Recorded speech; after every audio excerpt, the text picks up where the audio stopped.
Nej. Nej. Sweden is on a fast track to disaster. Nej. Yes, it's a refugee overload. That's a good word.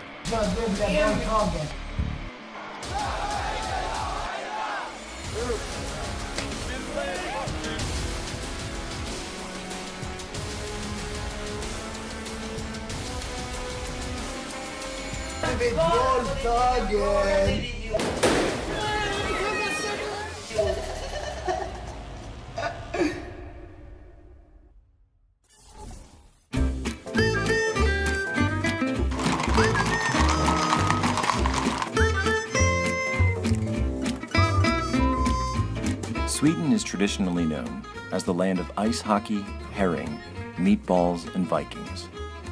In modern times, Swedes pride themselves on their egalitarian humanism, welcome disaffected populations into their country, and provide generous social benefits to their citizens.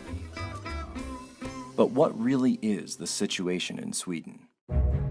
What happens when the world's largest welfare state meets a flood of migrants from a foreign culture? Is this an invasion? Why is Sweden today called the rape capital of the world? Sweden is one of the world's least populated countries. 3 decades ago, its birth rate began to fall. Less children means less workers supporting more and more retirees and non-workers living off the giant welfare state they created. What to do? Cash-strapped Sweden threw open its doors to the world. By 2013, 1 out of every 6 people living in Sweden had been born in a foreign country. In 2015, this number exploded as Swedes embraced the mass Middle Eastern migration efforts pushed by Angela Merkel and the EU. From 2015 to 2016, as many as 250,000 Middle Eastern migrants landed in Sweden, according to the Swedish government. Most arrived here in Malmö. At one point, Malmö was taking in more Middle Easterners daily than Ellis Island in its heyday. In all, Sweden took in more Middle Eastern migrants per capita than any other country in the world. In the 2015 migrant crisis, over 1 million migrants overburdened processing centers in border countries, and thousands were simply allowed into the EU without any real vetting whatsoever. 70% of migrants to Sweden were men.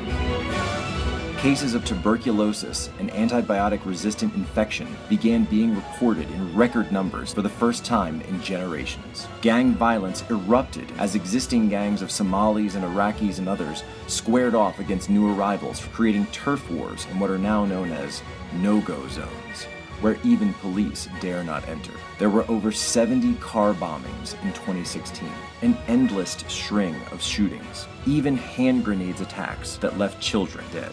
Incidences of rape and sexual assault skyrocketed in Sweden, the overwhelming number being migrant men attacking Swedish women and girls. As soon as we set foot in Sweden, we began asking questions. Well, if I can ask, you said that most city is safe, but maybe what are some parts that maybe we should make sure we just don't go to? Do you know? You don't go there. Krupsbeck, you don't go there. You don't nothing to go there. Rosengård, you don't need to go there. Yeah. The next day, we took our first steps deeper into Rosengård to see the no-go zone for ourselves.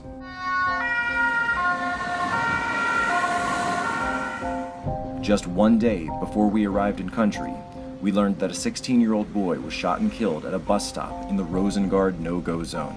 Can you at least just tell me some information, like what happened? Yeah, I don't know exactly what happened, but I think it's about it's between gangs and What gangs?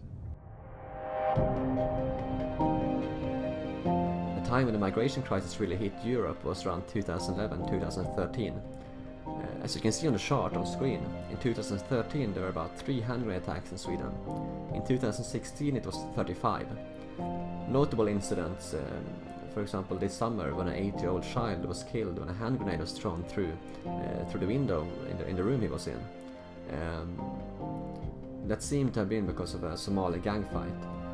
Just after New Year, there was a hand grenade attack at a police station. Cars have been blown up by hand grenades, and grenades have even been thrown into random people's gardens. How is this possible? hand grenades are military-grade weapons. I mean, this shouldn't be going on in a civilized first world country. This is the kind of thing that happens in Afghanistan or Iraq.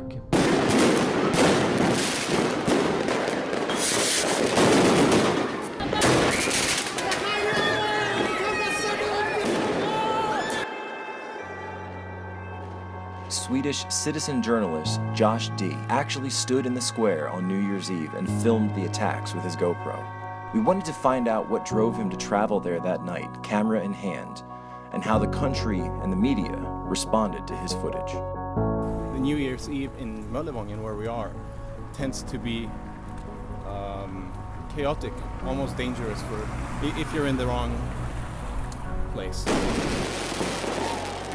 Some individuals seem to think it's fun to shoot horizontally instead of vertically. So what was the police response? I think mainly what they were aiming to do was to be present, making sure that people don't shoot horizontally. I mean, But they did. they did. The police, I would say, gave up. They came out in the newspapers and said that they felt targeted and they felt scared to get out of the cars. So the police stayed in their cars. Yeah. So how did the media respond to the local media here in Sweden, respond to your video? No, the local newspaper of Malmö, they were standing there from a safe distance, taping towards this direction and showing, therefore, a kind of beautiful, peaceful atmosphere. I have been called racist, anti-Semite. I mean, it's just crazy how prejudiced people have about my intentions and me. Why would they attack you like that? Why would the local paper not show it? And why would they, in your opinion? They wanted it to seem like the journalists, the press photographers should not expose themselves to danger. That this is the main reason why they were not standing there with me. So they don't expose themselves to danger, but then they don't show the story either. No, not that part of the story. Yeah, they cut out the, main part almost. Yeah, for all those people, that was the main part. Yeah, I would imagine someone's shooting fireworks at me. That's going to be an important part of the night. And we have, I guess, just like you guys in the US, a pretty contrasted corridor of opinions. And in society, also in politics, you have also a situation where there are a lot of things that you're not allowed to say. And you have, most of all I would say, you have a situation where everything is being polarized. Where you have, if you would like to create a situation where you have right-wing fanatics who say all kinds of bizarre things, and then on the other hand you have the multiculturalists who say the opposite things, then you should have a look at the last few years in Sweden, because I think politicians, journalists, and the academia has, whether they know it or not, they have carefully created a situation which is, I would think, on the brink of explosion. Vet du varför jag är arg? På det här jävla systemet. På det jävla papperssystemet. Varje gång när jag går till sjukhuset, man måste skriva massor med papper. Varför kom jag hit? Varför är det soldater i mitt land och dödar våra barn? Tand mot tand. Öga mot öga. Fattar du inte det?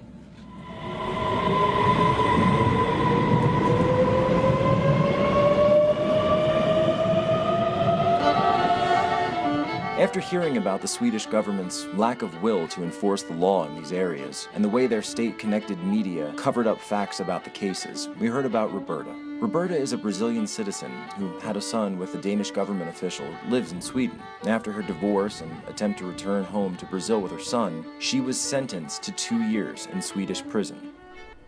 This is her story. So why can't you talk about the government here? I don't feel that I can talk about the Swedish government, what they did to us. Why? Because be consequence. They don't take very well critics. They will be, I don't feel comfortable. So you feel that if you criticize them, that they'll come out against you? Yes, like they did in the custody case. When I write a letter to the Brazilian president just describing what happened to us, they said that I was talking bad about Sweden, and so it was not good. And that's why it was one of the reasons that I could not have Lucas custody, because it was not the best for him that I talk bad about Sweden. They took my words as talking bad about Sweden, telling the truth. So I cannot tell the truth. I cannot say that they gave guarantees, that I was not going to be arrested and they arrested me, that they were not going to separate my son from me, and they did, and also that they put me in a cell, they interrogate me 3 in the morning. All this is wrong. For them it's wrong to tell the truth. Is there freedom of speech in Sweden? They say yes, but how do you call this? I don't call freedom. Why would Sweden overlook violent crimes and assaults by migrants, but target young mothers like Roberta? So there are certain things you can't say, even though they're true. And there are other things you're free to say, even though they are not true, you know. So what you say as a multiculturalist, you go on saying the right things, which are wrong, but you can say them, and you should say them, because it protects you and it gives you a lot of friends, and you can write a lot of articles, and everything you say is bogus, but it doesn't matter. So social reality no longer matters. I was lecturing on John Stuart Mill, and then in the middle of the classroom was this Swedish Muslim convert, all dressed in black, with a white powdered face, and well, that was it. I didn't say anything out of the ordinary. In fact, I was citing John Stuart Mill a few times, and this was like a court proceeding, and I was accused, I felt, for having lectured on John Stuart Mill, and I also told them, why am I here? After 8 months, and I think I must have sent about 100 emails, maybe 150 emails, I don't know. I was acquitted. The case was closed, and I was deemed not guilty of defamation, not guilty of discrimination. I was let off the hook, so to speak. And I thought, you know, you took 1,000 hours of my life. Jag är så trött. Jag hjälper alltså invandrare och sådana som är barn till invandrare. Jag hjälper dem att få jobb i det här landet. Jag är fortfarande inte invandrare. De har jätteproblem på grund av att de tjafsat som du gör. Jag är fortfarande inte invandrare. Det har inte sagt. Du sa det nyss. Just days after we left Sweden, we received news of a horrific crime that took place in Uppsala, Sweden. Nej. Nej.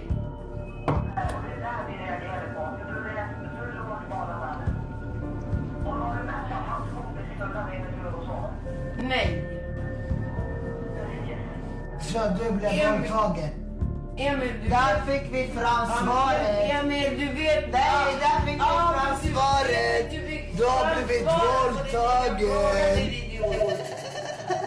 For 3 hours, a group of migrants live-streamed on Facebook the rape of a young Swedish girl. The attack only stopped when police entered, alerted by Facebook users who had been commenting on the video. The rapists were later identified as 2 men from Afghanistan, aged 20 and 18. In the footage, one can be seen holding a revolver handgun. Lawyers for the 2 Afghans say there is not enough strong evidence to make the case and are looking for charges to be dropped.